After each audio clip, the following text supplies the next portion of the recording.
Hello and welcome back to another video. Today's topic is losing weight. Now, the reason why I wanted to talk about this topic is for two reasons. First of all, we are approaching the end of January.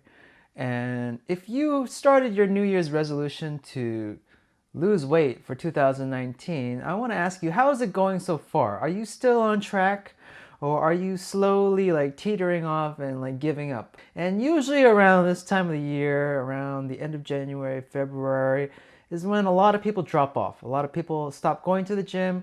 A lot of people go back to their old habits, and their mindset of losing weight, it just evaporates. And you're probably wondering, like, why is it so hard, Justin, for me to lose weight? Well, why can't I lose weight?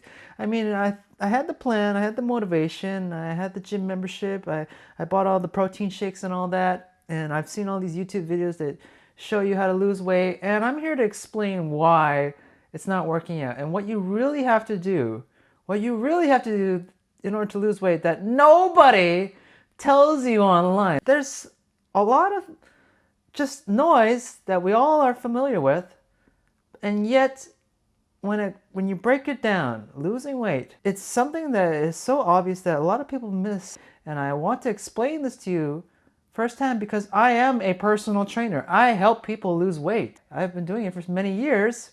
And as you can see, I have the body and the physical background to back it up, what I say. Let's get the obvious out of the way first of all. First of all, if somebody asks you like how to lose weight, we all have the same answers, right? You go to the gym 3 times or 5 times a week, and you eat chicken breast, you eat broccoli, you eat sweet potatoes, you drink protein shakes, you avoid junk food or sugary foods or something like that. It's all common sense. We all know these. It gets hammered into our brains every day. We keep hearing this from all sorts of sources, from fitness trainers to like people who lost weight, or whoever you come across, they'll tell you the same answers that I'm telling you right now. I don't need to explain that to you. I don't need to explain to you that, yeah, you do need to work out 3 to 5 times a week. Yeah, you do need to eat chicken breast. Yeah, you do need to eat broccoli. Yeah, you do need to stay away from the junk food and all that. But here's the question. Why aren't you? Why aren't you doing it? All this talk, yeah, but the actions speak louder. Do you know what I mean? We all know the answer, but we're not doing it in real life. So I want to connect this and this, the talking versus the doing, bridge that gap and say, what is the real problem that a lot of people have about losing weight? Why aren't they losing weight? If somebody asks me, how do you lose weight? Or Justin, how do you lose weight? To me, first thing I ask them is, well, how do you gain weight? How did you get where you are now? How did you get to become fat and looking like the way you are now? And the client will say, well, I didn't go to the gym. That's first of all, you know. And instead of going to the gym, I spent my time playing video games or watching Netflix or something, right? That they could have spent that hour of their day going to the gym and working out, okay? So that's one reason. And what else? I ate consistently bad food every day. Like a lot of carbs, like donuts or hamburgers or pop. And, you know, I would have to say that, yeah, they did it and they kept doing it every day and they made a habit out of it. Whatever we do in life, eventually it becomes a habit when we do it again and again and again. And we don't even think about it. When you go to the grocery store, it becomes a habit for you to pick up that 2-liter pop and put it into your shopping cart. It becomes a habit when you go to McDonald's and you order the same Big Mac combo that you're usually pressing on that screen when you order. The habits are very, very hard to overcome. And you'll notice that these people, these fat people, or overweight people, or people who gain a lot of weight, you notice that the people they're surrounded by are in a similar situation. So, for example, I see a lot of clients that are overweight, and I look at their spouses, and I look at their children, and they're also overweight. I look at their friends, and they're also overweight. I look at their coworkers and they're also overweight. For some people, junk food is an escape. Just like video games can be an escape for some people, or alcohol can be an escape for others. We all are emotional creatures. And when we eat, we don't really eat logically when you think about it.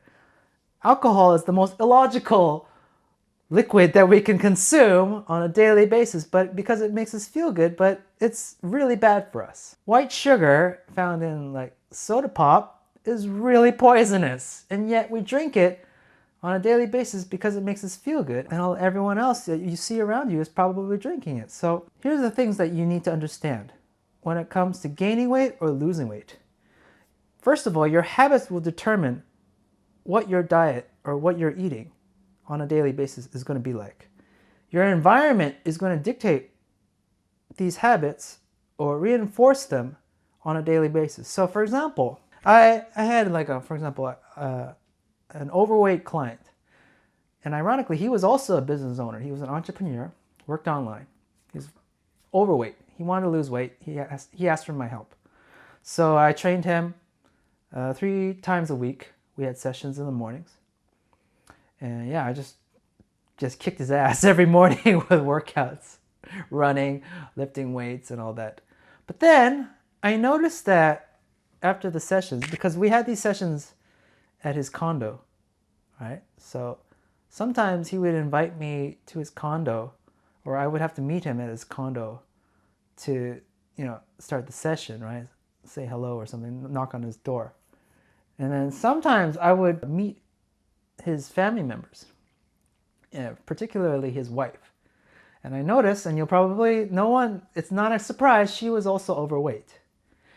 And he was overweight, and the foods they were eating, or the foods that she was cooking for her family, was not good.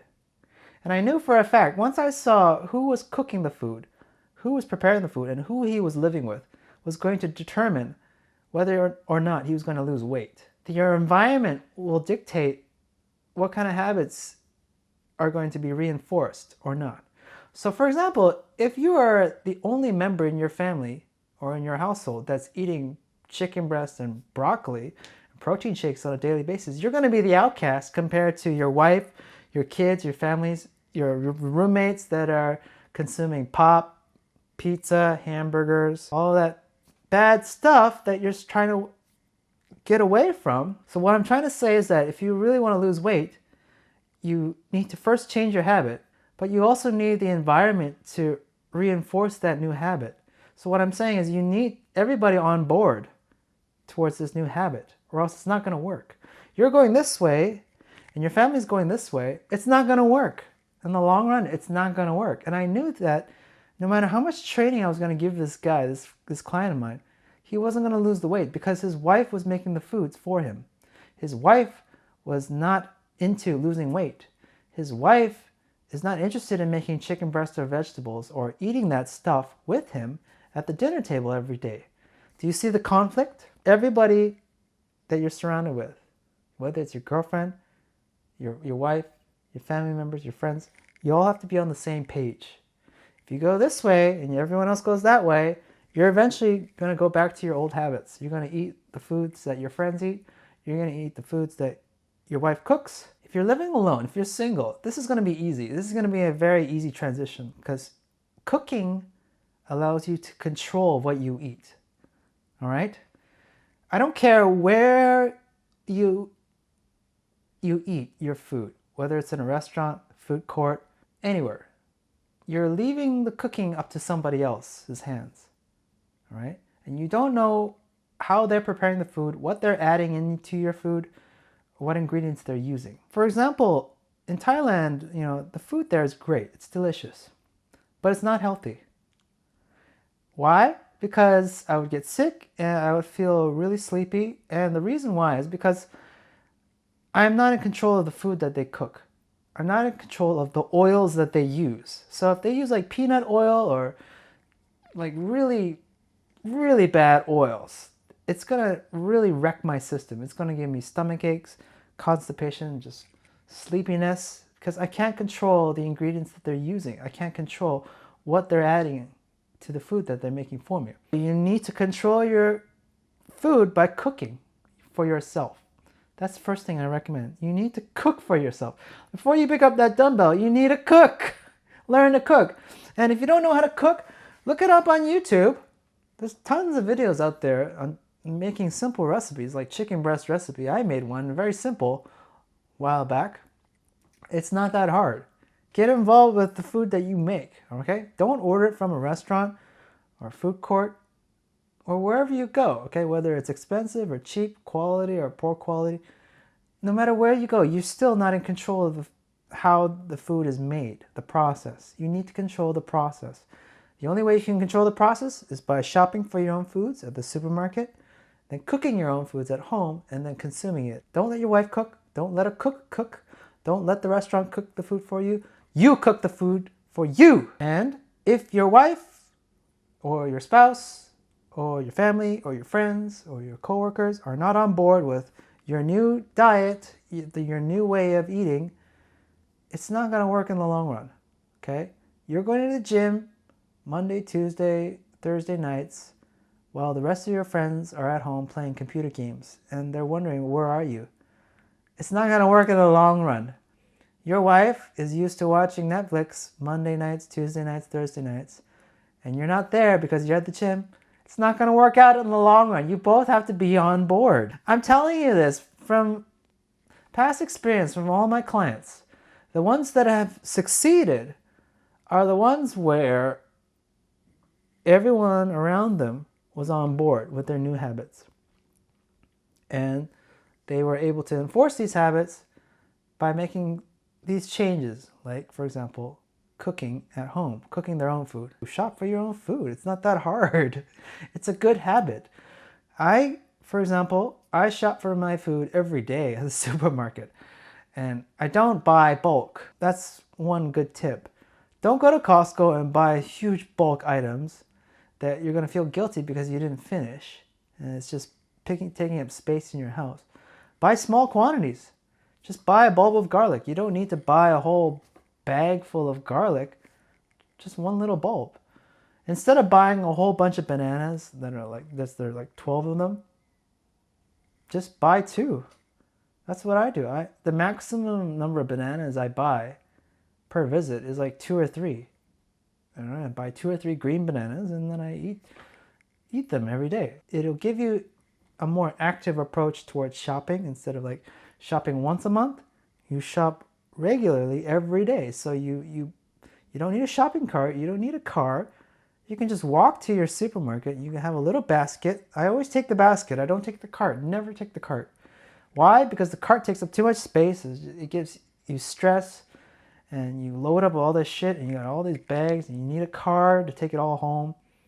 You don't need that. You could just need your feet, you need your hands. You go to the supermarket every day. You walk to the supermarket like I do every day. I know it sounds hard, but these little decisions, these little habits that you reinforce make a big difference in the long run. They do. Right now, if you're gaining weight, congratulations. If anybody who is skinny or wanted to gain weight, they would come to you for advice. If you're overweight and you have these habits and you have these people around you that are reinforcing these habits, it's like being on a high-speed train, okay? You're going this way right now. 1 year later, 5 years from now, 10 years from now, you're still going to be going this way if you don't make a change. And that change has to be you doing a complete U-turn and going the opposite direction. Instead of Netflix, you're going to go to the gym. Instead of buying Costco, you're going to go every day to the supermarket with a little cart, with a little basket. You can't have your cake and eat it too. No. If you want to lose weight, you got to stop gaining weight. There's no other way. So right now, you're on a high-speed train. You're going this way. Is it easy to just stop the train and then flip it and then go the other way? No, it's hard. Try hitting the brakes on a train when you're going 100 miles per hour this way. Not many people can go cold turkey. So what's a better solution instead of hitting the brakes and just slamming and going the other way? You do it gradually. You do a gradual U-turn, okay? Death by 1,000 cuts. Not one giant cut, 1,000 micro cuts. Every day you make these small changes. It's the small changes that add up to a big change overall. And when you finally reach the point where you're in the opposite direction, where you're facing it, it's going to take some time to pick up speed, pick up momentum. For me, losing weight is so easy because I've developed this habit from more than 20 years of my life. When I look back, when I was in elementary school, I was really overweight. I had like a Bart Simpson body. And it wasn't until I got into basketball and wrestling that my coach got me into the gym and started weight training and think seriously about my diet. And that's when the change started to happen. The speed was slow in the beginning. It wasn't easy getting off the pop. It wasn't easy getting off the junk food. It wasn't easy going to the gym 3 to 5 times a week. But eventually the speed will pick up. The momentum will pick up. Your brain will develop that habit. And then over time, it's just autopilot. It's just like you driving in a car, right? You don't even think about it anymore. So think of it that way, okay? If the concept of losing weight is so foreign to you, think of it that way. Anyways, I hope this video has helped. Subscribe to this YouTube channel, like this video, and I'll talk to you next time. Bye-bye.